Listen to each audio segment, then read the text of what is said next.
Sa episode na ito, isang kaso ng pagkawala na mahigit 60 years ang gumulo sa Amerika. Ito ang misteryo ng magkapatid na Grimes ni sina Barbara Jean at Patricia Kathleen Grimes. Ano nga bang tunay na nangyari? Sino ang may sala? At bakit tila may mga taong ayaw mabunyag ang katotohanan? Kaya kung mahilig ka sa mga kasong tila imposibleng maresolba, paki-like, share, at subscribe na sa Tagalog Mystery Hub. Dito, sabay natin binubuksan ang mga kwento sa likod ng katahimikan. Sino nga ba sina Barbara at Patricia Grimes? Si Barbara, ang nakatatanda, ay pinanganak noong May 5, 1941. Mahal na mahal niya ang kanyang nakababatang kapatid na si Patricia na isinilang noong December 31, 1943. Ganon din si Patricia sa kanya. Panahon na yun ng taglamig, December 28, 1956 sa Chicago, USA. Panahon ng rock and roll at ng pag-ibig kay Elvis Presley. At sa gitna ng lahat ng ito ay dalawang dalagita. Pareho silang nahumaling sa King of Rock and Roll na si Elvis Presley. At bago sila pinatay, opisyal na silang miyembro ng Presley Fans Club. Si Barbara Grimes ay 15 years old, samantalang si Patricia Grimes ay 13 years old. Simple, masayahin, mahilig sa music at sine. Fan na fan silang dalawa ni Elvis, the typical na teenage fans. Sa mga larawang naiwan nila, nakadamit pang porma, naka-ponytail, mingiti sa labi na inosente at puno ng buhay. December 28, 1956, ang huling araw na nakita silang buhay. Nagpaalam silang manonood ng Love Me Tender, isang pelikula ni Elvis Presley sa Brighton Theater. 10 beses na nilang pinanood ang pelikulang Love Me Tender na pinagbidahan ni Presley. Noong gabi ng December 28, 1956, palabas ulit sila para panoorin ito sa 11th time. Umalis sila mula sa kanilang bahay sa McKinley Park bandang 7:30 p.m.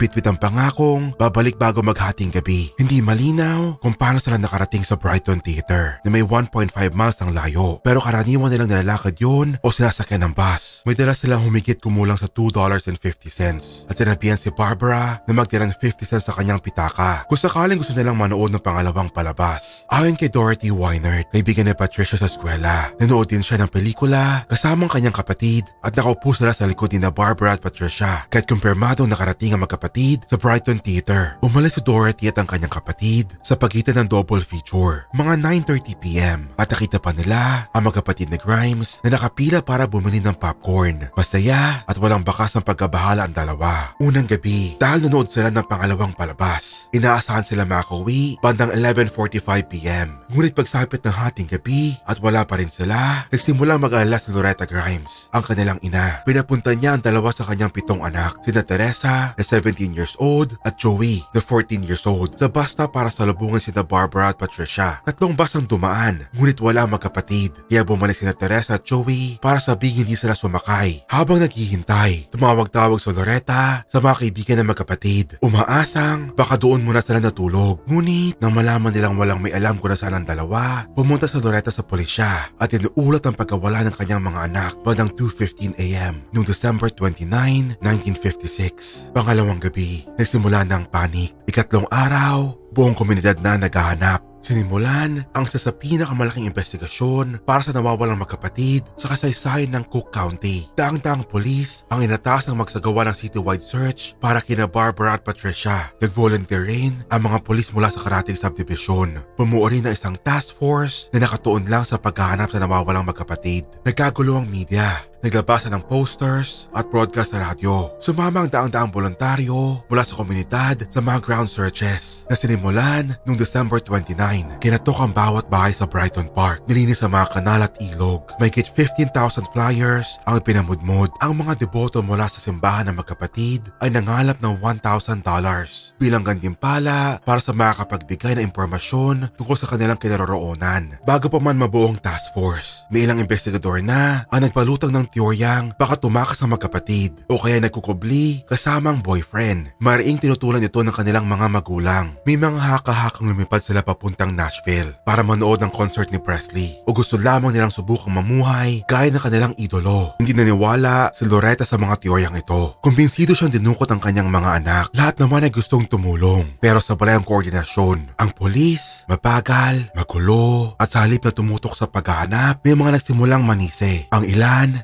Sinisisi ang ina kesyo na pabayaraw. Ang iba, sinabing tumakas ng magkapatid para sumama sa banda o boyfriend. Habang lumilipas sa mga araw, nawawala rin ang pag-asang mahanap ang magkapatid. Bukod pa rito, tinatayang umabot sa 300,000 na kataong na imbestigahan at mahigit 2,000 ang dumaan sa masinsinang interogasyon. 2 tao ang inaresto at kinasuhan base sa kanilang pag-amin. Ngunit ang mga kasong ito ay binasura lamang. Muling nabuhay ang interes ng publiko sa kaso ng pagpatay kina Barbara at Patricia Grimes. Isang kasong nanatiling cold case sa loob ng halos 70 years. Ilang retiradong investigador mula sa lokal na pulisya ang nangakong hindi titigil hanggat hindi nila natutukoy ang tunay na salarin. Ayon sa ilang ulat, ang paghahanap sa magkapatid ay isa sa pinakamalawak at pinakamasusing investigasyon na nawawalang tao sa kasaysayan ng Chicagoland area. Libo-libong opisyal ang tumulong sa operasyon na tumagal na mahigit 3 linggo sa gitna ng panahon ng taglamig. Maging si Elvis Presley dinawagan noon sa publiko para sa ligtas na pagbabalik ng mga bata.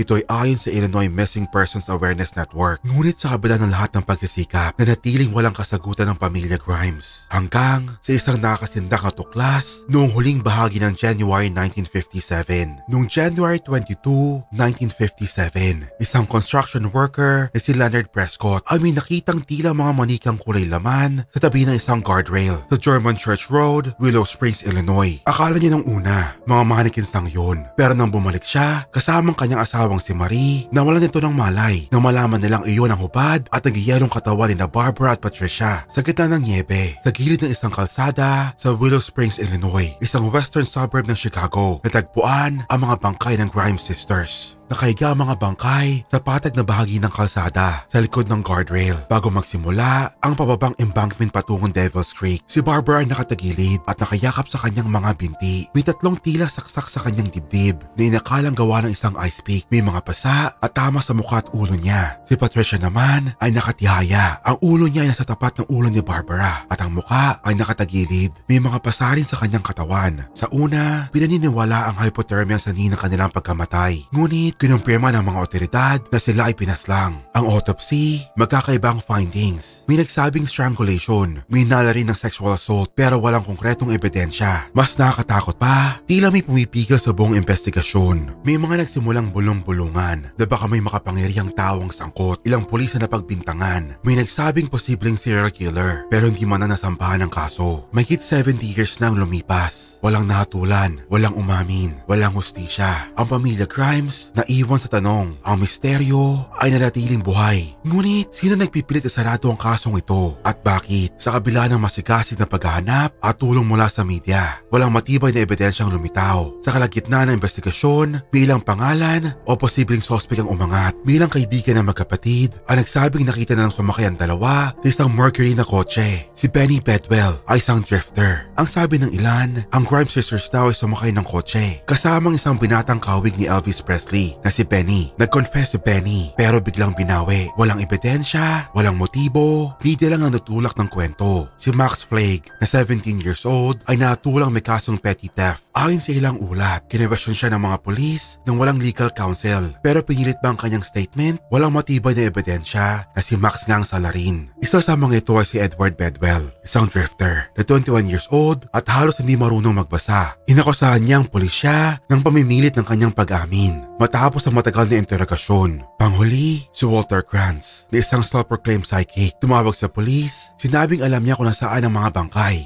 at sa hindi inaasang pagkakataon, doon niya natagpuan ang magkapatid. Chance lang ba ito o alam niyang hindi dapat niyang alam? Sunod-sunod ang mga haka-haka mula sa publiko. May nakita raw sa mga babae kasamang hindi kilalang lalaki. May nagsabing sumakay sila sa isang kotse. Lumutang ang maraming teorya. Isang lone predator, isang organisadong krimen o baka kilala ng pamilyang salarin. Lipas man ang maraming dekada, nanatili ang matinding pagnanais ng marami na matuklasan ang katotohanan. Isa si retired detective na si James Hennigan. Sa mga taong hindi pa rin sumusuko, ginugol niya ang malaking bahagi ng kanyang pagre-retiro sa pag-imbestiga sa kaso ng Grimes sisters. Nagtayo pa siya ng isang Facebook page na may libo-libong miyembro ng layunin ay malaman ang buong katotohanan sa likod ng krimen. Isa sa mga teorya ni Hennigan ay posibleng konektado ang kaso ni Barbara at Patricia sa pagpatay noong 1955 sa 3 batang magkakapatid na sina John, Anton at Robert Schuessler. Katulad ng Grimes sisters, nanood din ng sine ang Schussler brothers bago sila misteryosong nawala at kalaunay natagpo ang patay walang saplot sa isang forest preserve sa northwestern part ng Chicago. Samantala, isa pang retiradong polis na si Ray Johnson